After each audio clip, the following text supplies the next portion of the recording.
Hi friends, welcome to our YouTube channel. ഇന്ന് ഞാൻ നിങ്ങളെ പരിചയപ്പെടുത്താൻ പോകുന്ന മൂവി തമിഴ് സിനിമയിൽ തന്നെ ഒരു ഭയങ്കര പ്ലോട്ട് ട്വിസ്റ്റ് ഉള്ളൊരു മൂവിയാണ്. ഈ മൂവി ഏതാണെന്നും ഇതിൻ്റെ അമേസിംഗ് ആയിട്ടുള്ള പ്ലോട്ട് ട്വിസ്റ്റ് എന്താണെന്നും അറിയാൻ വേണ്ടി ഈ വീഡിയോ മുഴുവൻ കാണുക.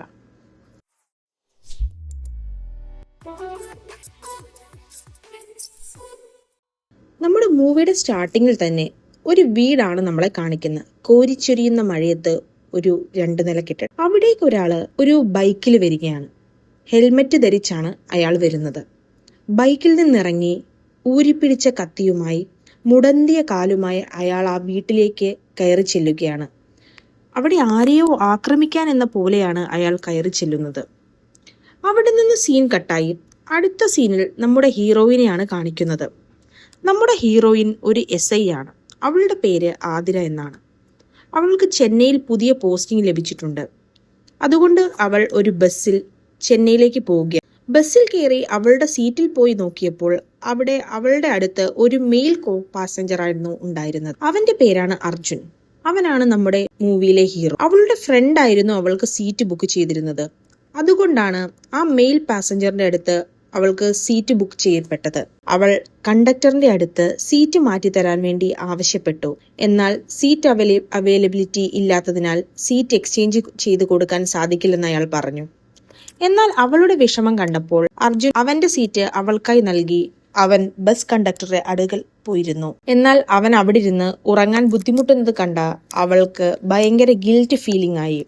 അവൾ അവനെ അവളുടെ സീറ്റിലേക്ക് തന്നെ വിളിച്ചു. അങ്ങനെ രണ്ടുപേരും ആ സീറ്റിൽ അഡ്ജസ്റ്റ് ചെയ്തിരുന്ന് സംസാരിക്കാൻ തുടങ്ങി. അവൻ ഭയങ്കര ഫണ്ണിയായി സംസാരിക്കുന്ന ഒരാളായതുകൊണ്ട് അവൾക്ക് അവനോട് കൂടുതൽ സംസാരിക്കാൻ തോന്നി. അവൾക്ക് ചെറുതായി അവന്റെ മകളിൽ ക്രഷ് അടിച്ചു എന്നാ തോന്നുന്നത്. അവൾ ബസ്സിൽ നിന്ന് ഇറങ്ങി പോകാൻ സമയത്ത് ആ കണ്ടക്ടറിന്റെ അടുത്ത് നുണ പറഞ്ഞ് അവന്റെ നമ്പർ വാങ്ങിക്കുന്നുമുണ്ട്. അടുത്ത ദിവസം അവൾ പോലീസ് സ്റ്റേഷനിലെത്തി നോക്കിയപ്പോൾ അവിടെ അർജുൻ ഇരിക്കുന്നത് കണ്ടു. അവൾ അവനെ കണ്ട് വളരെ സർപ്രൈസ്ഡ് ആയി. അവൻ ഒരു ആക്ടർ ആണെന്നും അവൻ ഒരു വീക്ക് പോലീസ് സ്റ്റേഷനിൽ ഇരുന്ന് പോലീസുകാരെ കുറിച്ച് പഠിക്കാൻ വന്നതാണെന്നും പറഞ്ഞു. അവൾ അതിനു വേണ്ടിയിട്ടുള്ള പെർമിഷൻ അവന് നൽകി. അങ്ങനെ രണ്ടുപേരും പതുക്കെ പതുക്കെ അടുക്കാൻ തുടങ്ങി. ഒരുമിച്ച് കുറേ സമയം സ്പെൻഡ് ചെയ്യാൻ തുടങ്ങി. അങ്ങനെ രണ്ടുപേരുടെ ഇടയിൽ ഒരു ഇഷ്ടം ഉടലെടുക്കുന്നത് നമുക്ക് കാണാം. അങ്ങനെ ഒരു ദിവസം ആതിരയ്ക്ക് കിഷോറിന്റെ ഫോൺ കോൾ വരുന്നു. ആതിരയുടെ ചൈൽഡ്ഹുഡ് ഫ്രണ്ടായ ദീപസൂര്യയുടെ ഭർത്താവാണ് കിഷോർ. ആതിരയുടെ 6ാമത്തെ വയസ്സ് മുതലുള്ള ബെസ്റ്റ് ഫ്രണ്ടാണ് സൂര്യ. കോളേജ് വരെ അവർ ഒരുമിച്ചാണ് പഠിച്ചത്. കോളേജിന് ശേഷം സൂര്യയുടെ വിവാഹം കഴിഞ്ഞു. അതിനുശേഷം സൂര്യയും ആതിരയും അത്ര ടച്ചിലായിരുന്നില്ല. സൂര്യയെ കാണാനില്ല എന്ന് പറഞ്ഞാണ് കിഷോർ ആതിരയെ വിളിച്ചത്. കിഷോർ ഒരു മെഡിക്കൽ കോൺഫറൻസിനു വേണ്ടി ഔട്ട് സ്റ്റേഷൻ പോയിരുന്നു. അവിടെ നിന്ന് സൂര്യയെ കോണ്ടാക്ട് ചെയ്യാൻ നോക്കിയപ്പോൾ ആ ഫോൺ കണക്ട് ആകുന്നില്ലായിരുന്നു. അങ്ങനെ അവൻ ടെൻഷനായി വീട്ടിലെത്തി നോക്കിയപ്പോൾ വീട് ലോക്കായിരുന്നു. അതോടൊപ്പം സൂര്യയും അവളുടെ കാറും മിസ്സിംഗ് ആയിരുന്നു. ഇതെല്ലാം അവൻ ആതിരയോട് പറയുന്നു. അവൾ CCTV ദൃശ്യങ്ങൾ ചെക്ക് ചെയ്യാൻ വേണ്ടി പോലീസുകാരോട് പറയുന്നു. സൂര്യയുടെ വിവാഹ ദിവസത്തെക്കുറിച്ച് ആതിര ഓർക്കുന്നു. വിവാഹ ദിവസത്തെ അവളുടെ പെരുമാറ്റം കണ്ട് അവൾക്ക് ഈ വിവാഹത്തോട് താല്പര്യമില്ലാത്ത പോലെ ആതിരയ്ക്ക് തോന്നിയിരുന്നു. സൂര്യ അവളുടെ വീട്ടിൽ പോയോ എന്നറിയാൻ വേണ്ടി ആതിര അവളുടെ വീട്ടിലേക്ക് വിളിക്കുന്നു. സൂര്യ വിവാഹത്തിന് ശേഷം തന്റെ കുടുംബവുമായി അത്ര നല്ല ബന്ധത്തിലല്ലായിരുന്നു. കാരണം സൂര്യയ്ക്ക് മോഡലിംഗിൽ താല്പര്യമുണ്ടായിരുന്നു. അതിനെ തുടർന്ന് അവളുടെ വീട്ടുകാർ അതിനെ എതിർത്തു. ഇതൊക്കെ സൂര്യയുടെ അമ്മ ആതിരയോട് പറയുന്നു. കിഷോറിനെയും സൂര്യയെയും പറ്റി അയൽക്കാരോടൊക്കെ പോലീസുകാർ തിരക്കുന്നു. പക്ഷേ അവർക്ക് പ്രത്യേകിച്ച് ഒരു സൂചന ലഭിച്ചില്ല അതിൽ നിന്നൊന്നും. അപ്പോൾ ഫ്ലാഷ് ബാക്കിൽ സൂര്യ ചെറുപ്പത്തിൽ സ്വന്തം ജീവൻ പോലും വകവയ്ക്കാതെ പുഴയിൽ ചാടി ആതിരയുടെ ജീവിതം രക്ഷിച്ചത് ആതിര ഓർക്കുന്നു. സൂര്യ താമസിച്ചിരുന്ന വീട്ടിലെ CCTV ദൃശ്യങ്ങൾ പരിശോധിക്കുമ്പോൾ സൂര്യ രാത്രി കാറിൽ അവിടെ നിന്ന് പോകുന്നതായി ആതിര കാണുന്നു. അതോടൊപ്പം ഒരു ബൈക്ക് സൂര്യയുടെ വീട്ടിന്റെ പരിസരത്തേക്ക് നിരന്തരം അവളെ കാണാതാകുന്ന ദിവസങ്ങളിൽ വന്നു പോകുന്നതായി അവൾ കണ്ടെത്തുന്നു. ആ ബൈക്ക് നമ്പർ ചെക്ക് ചെയ്തപ്പോൾ അത് ഫേക്ക് ആണെന്ന് അവൾക്ക് മനസ്സിലായി. ആ ബൈക്കിലുണ്ടായിരുന്ന ആളെ കുറിച്ച് കിഷോറിനോട് അവൾ ചോദിച്ചു. പക്ഷെ അങ്ങനെ ഒരാളെ അവനും അറിയില്ലായിരുന്നു. ആതിര കിഷോറിന്റെ അടുത്ത് അവന്റെ പഴയ കാമുകയെ പറ്റി മറ്റും ചോദിച്ചു. അതിനൊക്കെ കിഷോറിന് വ്യക്തമായിട്ടുള്ള മറുപടി ഉണ്ടായിരുന്നു. എന്നാൽ കിഷോർ ആതിരയുടെ അടുത്തു നിന്ന് എന്തോ മറയ്ക്കുന്നുണ്ടായിരുന്നു. അവൻ ഒളിപ്പിച്ചു വെച്ച ഫോൺ എടുത്ത് ആരോടോ സംസാരിച്ചു. അവൻ അങ്ങോട്ട് കോണ്ടാക്ട് ചെയ്യുന്നത് വരെ കോണ്ടാക്ട് ചെയ്യരുത് എന്ന് ഫോണിൽ പറയുന്നതായി കാണിക്കുന്നു. അവിടെ നിന്ന് സീൻ കട്ടാകുന്നു. വിജനമായ വനപ്രദേശത്ത് കത്തിനശിച്ച നിലയിൽ ഒരു കാറും ഡെഡ് ബോഡിയും പോലീസുകാർ കണ്ടെത്തുന്നു. കാറിന്റെ കൺട്രോൾ പോയി മരത്തിലിടിച്ച് കത്തി നശിച്ചതാണത്രേ. പോസ്റ്റ്മോർട്ടം നടത്തിയ ഡോക്ടർ അത് സൂര്യയുടെ ബോഡിയാണെന്ന് സ്ഥിരീകരിക്കുന്നു. ആതിരയ്ക്ക് സൂര്യ മരിച്ചത് ആക്സിഡന്റിലല്ല, ആരോ അവളെ മനഃപൂർവ്വം കൊന്നതാണെന്ന് ഡൗട്ട് ഉണ്ടാകുന്നു. അവൾ ആ കേസ് വീണ്ടും അന്വേഷിക്കാൻ തീരുമാനമെടുത്തു. സൂര്യയുടെ മരണത്തിന് ശേഷം അവൾ ഭയങ്കരമായി ലോ ഫീൽ ചെയ്തു. അപ്പോൾ അർജുൻ അവൾക്ക് വേണ്ടി ഭക്ഷണം കൊണ്ടുവരികയും അവളെ സമാധാനിപ്പിക്കുകയും ചെയ്യുന്നുണ്ട്. കത്തിക്കരിഞ്ഞ കാറിൽ നിന്ന് ഒരു ഫിംഗർ പ്രിന്റ് കിട്ടുന്നുണ്ട്. അത് ആതിര എല്ലാവരുടെയും ഫിംഗർ പ്രിന്റ് വെച്ച് മാച്ച് ചെയ്ത് നോക്കി. കിഷോറിന്റെയും കിഷോറിന്റെ എക്സ് ഗേൾ ഫ്രണ്ടായ പല്ലവിയുടെയും ഉൾപ്പെടെ.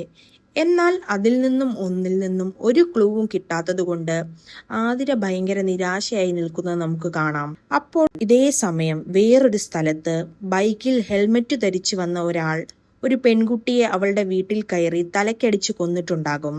കൊലപാതകം നടന്ന സ്ഥലത്തെത്തിയ ആതിര മരിച്ച പെൺകുട്ടിയുടെയും സൂര്യയുടെയും കൊലപാതകത്തിൽ തമ്മിൽ കണക്ഷൻ ഉള്ളതായി തോന്നുന്നു. മരിച്ച പെൺകുട്ടിക്കും സൂര്യയ്ക്കും ഇടയിൽ കോമൺ ആയി ഭരണി എന്നൊരാളെ കണ്ടെത്തി. കോളേജിൽ പഠിക്കുമ്പോൾ ഭരണി സൂര്യയെ ശല്യപ്പെടുത്തിയതായും പോലീസ് കംപ്ലൈന്റ് കൊടുത്ത് അവനെ വിരട്ടിയതായും അവൾ അറിഞ്ഞു. ഭരണിയുടെ ഫിംഗർ പ്രിന്റ് സൂര്യയുടെ കാറിൽ നിന്ന് ലഭിച്ച ഫിംഗർ പ്രിന്റുമായി മാച്ച് ആയിരുന്നു. ഇതിനിടയിൽ ആതിരയും അർജുനും തമ്മിൽ കൂടുതൽ അടുക്കാൻ തുടങ്ങി. അവർ രണ്ടുപേരും അങ്ങോട്ടും ഇങ്ങോട്ടും ഇഷ്ടമാണെന്ന് തുറന്നു സമ്മതിക്കുകയും ചെയ്തു. അവർ രണ്ടുപേരുടെയും ഇടയിൽ ഒരു റൊമാൻറ്റിക് മൂമെന്റ് ഉണ്ടാകുകയും ചെയ്തു. ഭരണിയെക്കുറിച്ച് കൂടുതൽ അന്വേഷിച്ചപ്പോൾ അവൻ സിംഗപ്പൂരിലേക്ക് പോയതായി അറിയാൻ കഴിഞ്ഞു. ആതിരയും സംഘവും കിഷോറിന്റെ വീട് പരിശോധിക്കാൻ പോയി. അവിടെ അവർക്ക് പ്രത്യേകിച്ച് എവിഡൻസ് ഒന്നും ലഭിച്ചില്ല. എന്നാൽ വീടിന് പുറത്ത് ആതിര എത്തിയപ്പോൾ അവിടെ ഹെൽമറ്റ് ധരിച്ച ഒരാൾ ഉണ്ടായിരുന്നു. അയാളെ ആതിര പിന്തുടർന്നു പിടിക്കുന്നു. അത് ഭരണിയായിരുന്നു. ഭരണിയെ ചോദ്യം ചെയ്ത ആതിരയോട് അവൻ ആ പെൺകുട്ടിയെ കൊന്നതായി സമ്മതിക്കുന്നു. എന്നാൽ അവൻ സൂര്യയെ കൊന്നില്ല എന്നും പറയുന്നു. ഈ സൂര്യയും മരിച്ച പെൺകുട്ടിയും അവനെ പ്രണയിച്ചു വഞ്ചിച്ചതായി അവൻ പോലീസുകാരോട് പറയുന്നു. സൂര്യയെ കൊല്ലാൻ വേണ്ടി അവൻ അവിടെ എത്തിയപ്പോൾ ആ വീട്ടിൽ വേറൊരാളെയാണ് അവൻ സൂര്യയുടെ കൂടെ കണ്ടത്. ആ സീനാണ് നമ്മൾ ഈ മൂവിയുടെ ആദ്യം കാണുന്നത്. അന്ന് സൂര്യയുടെ കൂടെ ഉണ്ടായിരുന്നത് വേറെ ആരുമല്ലായിരുന്നു, അർജുനായിരുന്നു. ആതിര സൂര്യയുടെ കൂടെ ആ രാത്രി ഉണ്ടായ ആളെ കണ്ടെത്താൻ വേണ്ടി ഒരു സ്കെച്ചിങ് ആർട്ടിസ്റ്റിനെ വിളിക്കുന്നു. ആർട്ടിസ്റ്റിനെ കൊണ്ട് സ്കെച്ച് ചെയ്തിപ്പിച്ചപ്പോഴും കറക്റ്റായിട്ടുള്ള ആളിൻ്റെ രേഖാചിത്രം ഭരണിയിൽ നിന്ന് കിട്ടുന്നില്ല. ആളുടെ ഫോട്ടോയോ അല്ലെങ്കിൽ ആളെ നേരിൽ കണ്ടാലോ ഇവന് തിരിച്ചറിയാൻ സാധിക്കുമെന്ന് ഭരണി പറയുന്നു. അർജുൻ ഒരു വെബ് സീരീസ് ലൊക്കേഷനിലായിരിക്കുമ്പോൾ ആതിര അവളുടെ അമ്മയും അച്ഛനെയും കൂട്ടി അവനെ കാണാൻ വന്നിട്ടുണ്ടാകും. ആതിരയുടെയും അർജുൻ്റെയും വിവാഹം നിശ്ചയിക്കാൻ വേണ്ടിയിട്ടാണ് അവർ വരുന്നത്. അവർക്ക് അർജുനെ വളരെയധികം ഇഷ്ടപ്പെട്ടു. അവർ വിവാഹത്തിന്റെ കാര്യം എല്ലാം സംസാരിക്കുകയും ചെയ്തു. എന്നാലും ഇപ്പോഴും ആതിര സൂര്യയുടെ മർഡറിന് പിന്നിലാണ്. സൂര്യയുടെ ഡെഡ് ബോഡി കിട്ടിയ സ്ഥലത്തെ CCTV ദൃശ്യങ്ങൾ ആതിര പരിശോധിക്കുകയായിരുന്നു. അവൾക്ക് കൊലയാളികൾ വന്നതും പോയതുമായ കാറിനെ കുറിച്ചുള്ള സൂചനകൾ ലഭിക്കുന്നു. ആ കാറിന്റെ നമ്പർ പ്ലേറ്റ് എല്ലാം ഫേക്ക് ആണെന്ന് അവൾ മനസ്സിലാക്കുന്നു. അപ്പോൾ സൂര്യയുടെ ഡെഡ് ബോഡി അവൾ പോസ്റ്റ്മോർട്ടം ചെയ്യുന്നു. അവൾക്ക് അതിൽ നിന്ന് അത് സൂര്യയുടെ ബോഡി അല്ല എന്ന സത്യം മനസ്സിലാക്കുന്നു. പോസ്റ്റ്മോർട്ടം റിപ്പോർട്ട്സ് ഫേക്ക് ആണെന്ന് മനസ്സിലാക്കി അവൾ ഡോക്ടറെ ചോദ്യം ചെയ്യുന്നു. ഡോക്ടർ അവളുടെ കൂടെയുള്ള പോലീസുകാരനായ അഭിഷേക് പറഞ്ഞിട്ടാണ് അങ്ങനെ ചെയ്തതെന്ന് കുറ്റസമ്മതം നടത്തുന്നു. അഭിഷേകും കിഷോറും തമ്മിൽ ഒരു കടപ്പാടിന്റെ ബന്ധമുണ്ട്. അതുകൊണ്ട് കിഷോറിന് വേണ്ടിയിട്ടാണ് അഭിഷേക് അങ്ങനെ ചെയ്തത്. കിഷോർ സൂര്യയുടെയും തന്റെയും വിവാഹശേഷമുള്ള ജീവിതത്തെക്കുറിച്ച് ആതിരയുടെ അടുത്ത് വിവരിച്ചു കൊടുക്കുന്നു. കല്യാണശേഷം സൂര്യ സൂയിസൈഡ് അറ്റംപ്റ്റ് ചെയ്തു. കാരണം അവൾ വേറൊരു ജോഷ്വ എന്നൊരു പയ്യനെ പ്രണയിക്കുന്നുണ്ടായിരുന്നു. കിഷോർ സൂര്യയ്ക്ക് കാമുകന്റെ കൂടെ പോകാൻ വേണ്ടി എല്ലാവിധ സഹായങ്ങളും ചെയ്തു കൊടുക്കുന്നു. വീട്ടുകാർ സൂര്യയെക്കുറിച്ച് ഒന്നും അന്വേഷിക്കാതിരിക്കാൻ വേണ്ടിയിട്ടാണ് അവൾ മരിച്ചതായി ഒരു ഡ്രാമ കളിച്ചത്. ഈ സത്യങ്ങളെല്ലാം ആതിരയുടെ അടുത്ത് കിഷോർ തുറന്നു പറഞ്ഞു. സൂര്യ പോയതിനു ശേഷവും അവളും കാമുകനും കൂടെ എടുത്ത ഒരു വീഡിയോ കിഷോറിന് അയച്ചു കൊടുത്തിട്ടുണ്ടായിരുന്നു. ആ വീഡിയോയും ആതിരയ്ക്ക് കാണിച്ചു കൊടുക്കുന്നുണ്ട്. ആ വീഡിയോ കണ്ടിട്ട് അവൾ ഭരണിയുടെ അടുത്തു പോയി. ഈ വീഡിയോയിലുള്ള പയ്യൻ തന്നെയാണോ അന്ന് രാത്രി സൂര്യയുടെ കൂടെ കണ്ടതെന്ന് ചോദിച്ചു. അത് ആ പയ്യനല്ല എന്ന് അവൻ പറയുന്നു. അപ്പോൾ ആതിരയ്ക്ക് വീണ്ടും സംശയം ഉടലെടുത്തു. സൂര്യയെ കാണാതെ അവളോട് സംസാരിക്കാതെ ഈ അന്വേഷണം അവസാനിപ്പിക്കില്ല എന്ന് അവൾ കിഷോറിനോട് പറയുന്നു. അവൾ 3 മാസം കൂടുമ്പോൾ വിളിക്കുമെന്നും അപ്പോൾ ആതിരയുടെ അടുത്ത് സംസാരിപ്പിക്കാമെന്നും കിഷോർ ആതിരയ്ക്ക് വാക്കു നൽകുന്നു. അങ്ങനെ 3 മാസം കഴിഞ്ഞു. 6 മാസമായി. എന്നിട്ടും സൂര്യയുടെ ഒരു വിവരവുമില്ല. ഒരു ദിവസം ആതിരയ്ക്ക് ഒരു പ്രൈവറ്റ് നമ്പറിൽ നിന്ന് സൂര്യയാണെന്നും നാളെ പോണ്ടിച്ചേരിയിൽ വെച്ച് രാത്രി 8 മണിക്ക് കാണാമെന്നും പറഞ്ഞൊരു മെസ്സേജ് വരുന്നു. അവൾ ഉടൻ തന്നെ പോണ്ടിച്ചേരിക്ക് പോകാൻ റെഡിയാകുന്നു. അപ്പോൾ അർജുനും അവളുടെ കൂടെ വരാമെന്ന് പറഞ്ഞ് വണ്ടിയിൽ കയറുന്നു. അർജുൻ എന്തോ രഹസ്യമുള്ളതായി നമ്മളെ കാണിക്കുന്നു. അവൻ എന്തോ മറയ്ക്കുന്നുണ്ട്. അവർ പോണ്ടിച്ചേരിയിലെത്തുമ്പോൾ അവർക്ക് ഒരു വീടിന്റെ ലൊക്കേഷൻ പ്രൈവറ്റ് നമ്പറിൽ നിന്ന് വരുന്നു. അവർ ആ വീട്ടിലേക്ക് എത്തുന്നു. അർജുനെ കാറിലാക്കി അവൾ ആ വീട്ടിലേക്ക് കടന്നു ചെല്ലുന്നു. അപ്പോഴാണ് ഭരണിയുടെ കോൾ അവൾക്ക് വരുന്നത്. അർജുന്റെ ഒരു യൂട്യൂബ് വീഡിയോ കണ്ടിട്ട് അവനെ തിരിച്ചറിഞ്ഞിട്ടാണ് ഭരണി ആതിരയെ കോൾ ചെയ്യുന്നത്. എന്നാൽ അവിടെ നെറ്റ്വർക്ക് കുറവായതിനാൽ ആതിരയ്ക്ക് ഭരണി പറയുന്നതൊന്നും കേൾക്കുന്നില്ലായിരുന്നു. ആതിരയുടെ കൂടെയുള്ള പോലീസുകാരനും അവളെ കോണ്ടാക്ട് ചെയ്യാൻ ശ്രമിക്കുന്നുണ്ടായിരുന്നു. കാരണം അയാൾക്കും അർജുനെ പറ്റി എന്തൊക്കെയോ അറിഞ്ഞിരുന്നു. ആതിര ആ വീട് മുഴുവൻ സൂര്യയെ തേടി നടക്കുകയാണ്. അപ്പോൾ അർജുനും അവളുടെ പിറകെ ആ വീട്ടിന്റെ ഉള്ളിലേക്ക് കയറുന്നു. ആതിര ആ വീട്ടിൽ കിഷോർ, അഭിലാഷ്, ജോഷ്വ, പല്ലവി എന്നിവരെയൊക്കെ കണ്ടു അതിശയിക്കുന്നു. അപ്പോഴേക്കും ആതിരയ്ക്ക് ഭരണിയുടെയും പോലീസുകാരന്റെയും മെസ്സേജ് കിട്ടുന്നു. പോലീസുകാരന്റെ മെസ്സേജിൽ അർജുന്റെ ഡീറ്റെയിൽസ് എല്ലാം ഫേക്ക് ആണെന്നും കിഷോർ, പല്ലവി, അർജുൻ ഇവർക്ക് എന്തോ സീക്രട്ട് കണക്ഷൻ ഉണ്ടെന്നും പറയുന്നു. അതുപോലെ തന്നെ ഭരണിയുടെ മെസ്സേജിൽ അർജുന്റെ ഫോട്ടോയായിരുന്നു. ഇതൊക്കെ കേട്ട് ആതിര നെട്ടിത്തെറിച്ച് നിൽക്കുകയാണ്. അവളുടെ പിന്നിൽ ഗണ്ണുമായി അർജുൻ നിൽക്കുന്നുണ്ടാകും. അവൾ അർജുനെ തള്ളി മാറ്റുന്നു. അവന്റെ ഗണ്ണും അവളുടെ ഫോണും താഴേക്ക് വീഴുന്നു. അർജുൻ അവളുടെ ഫോൺ എടുക്കുന്നു. അവൾ അവന്റെ കോളറിൽ പിടിച്ച് നീ എന്തിനാണ് എന്നെ പ്രണയിച്ച് പറ്റിച്ചതെന്നും സൂര്യയെ നീ എന്തു ചെയ്തെന്നും ചോദിക്കുന്നു. അപ്പോൾ കിഷോർ സൂര്യ ജീവനോടെ ഇല്ല എന്നും അവളെ കൊന്നത് ഞങ്ങളാണെന്നും പറയുന്നു.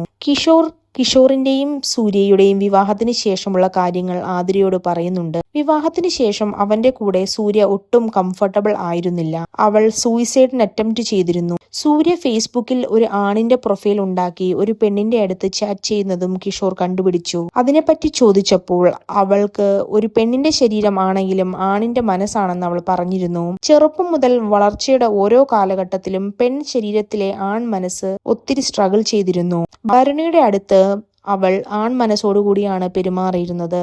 പക്ഷേ അവൻ അത് പ്രണയമായി എടുത്തു. അവളുടെ കല്യാണം ഉറപ്പിച്ചപ്പോഴും അവൾ ഇതൊക്കെ വീട്ടിൽ പറഞ്ഞിരുന്നു. പക്ഷേ വീട്ടുകാർ നിർബന്ധിച്ചിട്ടാണ് കിഷോറുമായിട്ടുള്ള അവളുടെ വിവാഹം നടത്തിയത്. ഇതൊക്കെ അറിഞ്ഞ കിഷോർ അവളെ സഹായിക്കാമെന്ന് പറഞ്ഞു. അവളുടെ സ്ത്രീ ശരീരത്തിൽ നിന്ന് പുരുഷ ശരീരമാക്കാൻ അവൻ മാക്സിമം സഹായിച്ചു. സർജറി ചെയ്യാനും ഫുൾ ബോഡി ട്രാൻസ്ഫോർമേഷൻ ചെയ്യാനും എല്ലാത്തിനും. ആതിരയ്ക്ക് ഇതൊക്കെ കേട്ടിട്ട് വിശ്വസിക്കാൻ പറ്റുന്നില്ല.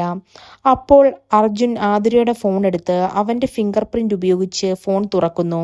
ആതിര അത് കണ്ട് ഞെട്ടുന്നു. കാരണം ആ ഫോണിൽ സൂര്യയുടെ ഫിംഗർ പ്രിന്റ് ലോക്കായിരുന്നു ഉണ്ടായിരുന്നത്.